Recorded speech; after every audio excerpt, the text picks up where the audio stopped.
নমস্কার। দেবলীনা চ্যাটার্জির অবাধ্য মেয়েবেলা।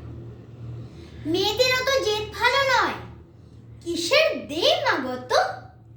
মেয়েরা একটু শান্তই ভালো, লক্ষ্মী দেবীর মতো। সব খাওয়া শেখ, কদিন পরেই পরের বাড়ি যাবি, তখন এত নাক শীতকালে কি দিয়ে ভাত খাবি? পা ছড়িয়ে খাচ্ছিস বসে, দূর গায়ে বিয়ে হবে। এ মা, তোর শ্যামলা যে রং, পাত্র পাওয়া যাবে। মুখের উপর তর্ক করিস, এত ডাকাপুকো কেন? মেয়ে তো নয়, একেবারে ধনী লঙ্কাটি যেন।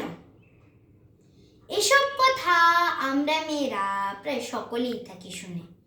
কেউ কম শুনি, কেউ বা বেশি, কেউ কয়েকটা হাতে গুনি। এসব শুনে কত মেয়েদের ছোট হয় ছোটবেলা। মেয়েবেলা বলে কিছুই থাকে না, সবটা পুতুল খেলা। কেন গো সমাজ, কিসের জন্য এত এক চোখে দেখো? নারীরও সরল ছেলেবেলা থাকে, সেসব হিসেব রাখো। কেন গো মেয়েরা ডান পিঠে হলে ধরে দিয়ে রাখো তালা?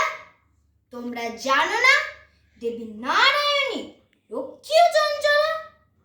তোমরাই বলো মা কালিকা নাকি আমি সে পরিতৃপ্তা?